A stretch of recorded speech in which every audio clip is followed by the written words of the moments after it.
안녕하세요. 오늘은 국제무역사 시험 후기 및 저의 공부 방법을 좀 이야기하려고 이렇게 영상을 켰습니다. 저는 지난 8월 28일 올해 마지막 국제무역사 시험을 치르고 왔고요. 가채점 결과 합격을 했습니다. 올해 추가 시험이 더 생길지 안 생길지는 잘 모르겠는데 아마 이게 올해 마지막 시험인 걸로 알고 있어요. 저도 올해 한 번에 따지 않으면 내년까지 기다려야 하는 상황이었는데 이렇게 한 번에 따게 되어서 정말 다행입니다. 자, 우선 국제무역사가 무엇인지 조금 말씀을 드리자면 이 자격증은 무역영어처럼 국가공인 자격증은 아니에요. 한국무역협회가 주관하는 시험인데 생각보다 시험 보시는 분들이 되게 많더라고요. 시험 매진이 정말 빨리 되기 때문에 추후에 시험 보실 분들은 예매창이 열리자마자 바로 예매하시는 걸 추천합니다. 왜냐면 저도 예매창 열리자마자 바로 예매를 했는데 하루도 안 돼서 매진됐다고 취소표 구하시는 분들이 되게 많으시더라고요. 그래서 바로바로 예매하시는 걸 추천합니다. 다시 자격증 설명으로 돌아오면 일단 이 자격증은 총 4과목 40문제씩 160문제로 이루어져 있어요. 1교시에 무역 규범이랑 무역 결제를 보고 2교시에 무역 계약과 무역 영어를 봅니다. 그래서 평균이 60점 이상이면 합격이고 하나라도 40점 미만이면 과락으로 재시험을 보셔야 해요. 대략적으로는 한 2월이랑 8월에 한 번씩 시험을 여는 것 같아요. 이번 연도는 응시자가 많아서 그런지 추가적으로 지난 5월에 시험을 한 번 더 봤고요. 하반기에 또 있으면 좋겠지만 그 부분은 잘 모르겠네요. 추가적으로 협회 사이트에 들어가셔서 좀 주기적으로 확인해보시면 좋을 것 같아요. 6월 중순부터 정신 차리고 공부를 시작을 했는데 생각보다 무역영어랑 겹치는 게 많아서 무역영어 공부할 때보다는 좀 더 수월하게 공부를 했습니다. 하지만 제 1과목인 무역 규범이 정말 난생 처음 듣는 것들로 가득 차서 초반에 너무 재미없고 너무너무 지루했어요. 그래서 그때 진짜 관둘까를 몇 번이나 생각을 했는지. 그래도 좀 뒤로 계속 듣고 반복하고 하다 보니까 이해가 가서 재미가 있더라고요. 이번에도 인강은 에듀윌을 선택을 했습니다. 특별한 이유가 있었던 거는 아니고요. 무역영어 했을 때 한번 들었던 곳이라 좀 익숙하지 않을까 싶어서 여기로 정했어요. 꼭 여기여야 붙을 수 있고 에듀윌이 최고예요 이런 거는 아니니까 본인이 한번 들어보시고 맞는 강의를 정해서 이제 그 강의를 따라가는 게 제일 좋은 것 같아요. 에듀윌은 공부를 하니까 두꺼운 이론 책 하나랑 모의고사 하나를 이렇게 줬는데요. 이 모의고사는 그냥 에듀윌 자체적으로 만든 모의고사 같더라고요. 그래서 안에 문제는 그냥 일반 모의고사 같고 무역영어보다는 책이 좀 두껍죠. 저는 무역영어보다 좀 많이 두꺼워서 조금 놀랐는데 안에 내용은 그냥 괜찮아요. 한 챕터 끝나면 이렇게 문제가 엄청 많아요. 한 챕터 끝나고 한 100개 정도 있었던 것 같아요. 저는 단어는 아예 안 받고 모고 PDF를 진짜 많이 사용했어요. 아이패드에 옮겨서 진짜 몇 번 풀었던 것 같아요. 이런 문제들을 좀 가지고 와서 풀기에는 아이패드나 태블릿 PC 같은 그런 PC용이 제일 용이하더라고요. 에듀윌만 그런지는 잘 모르겠는데 이런 강의가 굉장히 많았어요. 되게 방대했는데 저는 그걸 다 들을 생각이었기 때문에 기간을 좀 넉넉하게 잡았습니다. 어떤 분들은 2주 안에 보신다, 한 달 안에 하신다 하는데 저는 그래도 한 2달 정도는 공부를 했던 것 같아요. 아무래도 저는 전공도 너무 다르고 무역도 잘 모르고 이러다 보니까 좀 그런 식으로 공부를 좀 오래 하려고 노력했던 것 같아요.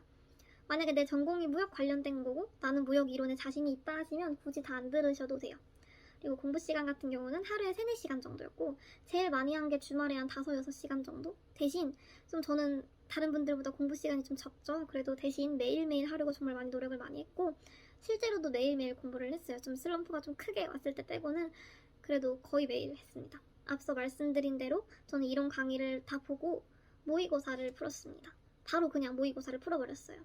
결제나 규칙, 영어는 무역영어 공부한 걸로도 충분히 풀 수 있는데 무역 규범은 진짜 하나도 모르겠더라고요. 그래서 처음에 모의고사를 봤을 때는 30점이 나왔어요. 그래서 계속 모의고사를 풀고 오답을 정리를 하면서 머릿속에 넣었습니다. 오답을 쓸 때 그 틀렸던 문제 하나를 가지고 오답을 쓰는 게 아니라 만약에 제가 대외무역법에 전략물자 관련된 문제를 틀렸다 하면 그 파트를 통째로 그냥 다 수기해서 정리를 했어요. 그 문제 파트를 틀렸다는 건 거기에 파트 전체를 모르는 것이다 라고 생각을 했기 때문에 틀린 파트 전체를 책에서 찾아서 정리를 하는 식으로 공부를 했습니다. 이 방법이 저한테는 제일 잘 맞았던 것 같아요. 그래서 그냥 제가 대충 정리했던 거를 잠깐 조금 보여드리자면 그냥 이런 식으로 잘 보이나요? 이런 식으로 공부했습니다. 이렇게 그냥 정리를 아예 통째로 해버렸어요. 그리고 사실 반복되는 것들이 되게 많았는데 한 번 정리해서 끝내지 않고 저는 또 틀리면 또 정리하고 이렇게 또 틀리면 또 정리하고 또 틀리면 또 정리하고 이런 식으로 정리를 계속했습니다. 그러다 보니까 자연스럽게 머릿속에 정리가 좀 되더라고요. 내가 뭐가 틀리는지, 뭘 잘 모르는지, 어떤 문제가 주로 나오는지 좀 유형들이 머릿속에서 정리가 됐었어요. 제일 헷갈렸던 거는 숫자 관련? 숫자 부분. 뭐가 몇 년이고 뭐가 몇 달이고 이런 게 대외무역법이랑 관세법이 섞여서 조금 헷갈리더라고요. 대외무역법은 대외무역법으로, 관세법은 관세법으로 나눠서 외워야 하는데 이 숫자가 자꾸 비슷하고 섞이다 보니까 이게 뭐였지? 이게 뭐였지? 이게 많이 헷갈리더라고요. 그래서 머릿속으로 그걸 좀 확실히 나누는 게 좀 중요한 것 같아요. 그리고 이거는 그냥 꼼수 아닌 꼼수인데 저는 대외무역법은 고유번호 나오는 거랑 세금 관련 빼고는 다 산자부 장관이 맞는다. 관세법은 뭐 보세창고 외에는 웬만하면 관세청장이 맞는다. 라고 그냥 정말 대충 되게 이렇게 큰 틀만 대충 잡고 대입해서 풀기도 했었어요. 초반에는. 실제로 좀 그렇게 풀었던 시험 문제가 맞기도 했고 근데 확실히 공부할 시간이 있으면 이렇게 안 하시고 공부 제대로 하는 게 제일 좋겠죠. 근데 뭐 그 외에 결제나 교범 영어는 좀 쉽게 풀었고요. 까먹었던 것들만 살짝씩 정리하고 풀었는데 결제에 포함되어 있던 외환 실무는 무역 교범 공부한 것처럼 공부를 했습니다. 외환 실무 자체도 큰 이해가 안 되기도 했어요. 약간 주식 느낌이었는데 저는 주식을 안 해서 뭔가 잘 모르겠더라고요. 그래서 여러 번 보기도 했고 공식을 대입해서 수학처럼 풀어야 되는 문제도 있어서 좀 집중적으로 공부를 했던 것 같아요. 근데 제가 본 시험에서는 이런 공식을 대입하는 문제는 없었어요. 엄청 걱정하고 막 긴장하고 그랬는데 개인적으로 이번 시험에서는 외환실무 문제의 비중이 크게 없었던 느낌이었어요. 그래도 시험마다 좀 다르기 때문에 식 대입해서 하는 건 여러 번 연습해 보셨으면 좋겠습니다. 모든 시험이 되게 비슷비슷하듯이 이 시험도 문제 많이 보고 요령 파악을 하고 하는 게 제일 중요한 것 같아요. 이 규칙에 대한 기본 틀은 있어야 되는데 그냥 그 기본 틀 가지고 문제를 바로 풀어보시는 걸 추천합니다. 만약에 이론 강의를 다 보고 이론 강의만 봐야 될까요? 아니면 문제를 더 많이 풀어야 할까요? 한다면 저는 문제를 많이 풀라고 하고 싶어요. 이론도 이론이지만 어쨌든 저희는 시험에 합격을 해야 하기 때문에 어떤 유형이 나오고 어떤 문제들이 나오는지를 좀 많이 스스로 분석해야 한다고 생각하기 때문에 그리고 좀 개인적인 생각이지만 저는 국제무역사가 무역영어보다는 쉬웠던 것 같아요. 아무래도 무역영어는 2과목 정도가 다 영어로 된 문제들이기 때문에 한국말로 된 문제를 마주하는 게 마음이 좀 더 편하더라고요. 이제 대부분 국제무역사를 보고 무역영어를 준비한다고 하시는데 저는 어쩌다 보니 반대로 해서 그럴 수도 있어요. 근데 순서는 큰 무리가 없는 것 같아서 그냥 준비하시는 김에 둘 다 해치우시는 거를 추천합니다. 사실 시험 딱 보고 나와서는 망했다고 생각을 했었어요. 왜냐하면 이런 게 나오나? 내가 이런 걸 공부했나? 이렇게 깊게도 있었나? 라고 생각되는 문제들도 몇 개 있기도 했고 되게 아리까리한 것들이 몇 문제 있어가지고 좀 그 부분에서 좀 약간 이번 시험은 이번 시험은 그냥 제가 예상했던 것과는 좀 많이 어긋난 빗나간 그냥 그런 시험이었어요.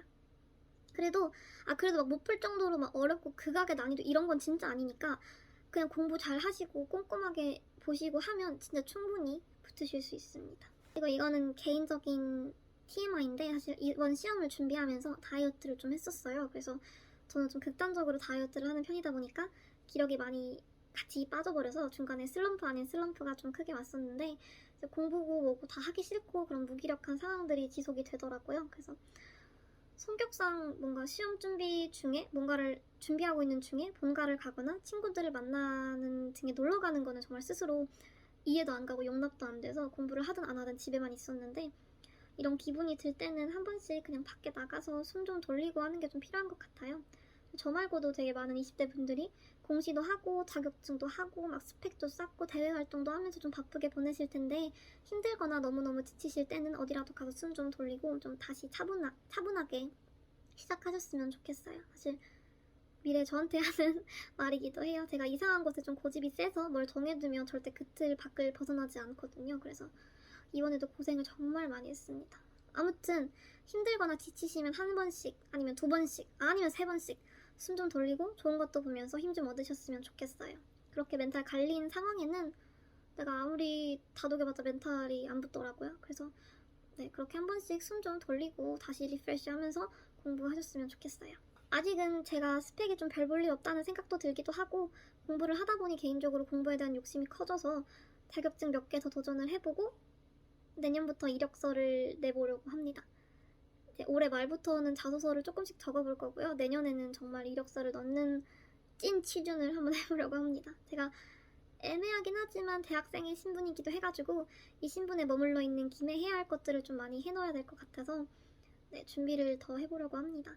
일단 올해 제가 보고 싶어 하던 시험들은 다 끝났고 남은 하반기 동안은 토익이나 커마를 해보려고 해요. 제가 아직 토익을 한 번도 본 적이 없어서 그래서 좀 아득하기는 한데 네, 토익 강의나 이런 것도 좀 알아보고 공부를 좀 다시 시작을 해야 할 것 같아요. 이제 한 3주 정도 쉬고 있어서 하나씩 다시 시작을 하려고요. 만약에 제가 하반기에 뭐라도 더 따게 된다면 다시 이 취준 일기 영상으로 남기도록 하겠습니다. 네, 아무튼 시험 보셨던 분들 너무 다들 고생하셨고요. 앞으로 준비하시는 시험들도 모두 무난하게 붙으시길 바라겠습니다. 영상 봐주셔서 감사하고요. 네, 좋은 하루 보내세요. 안녕.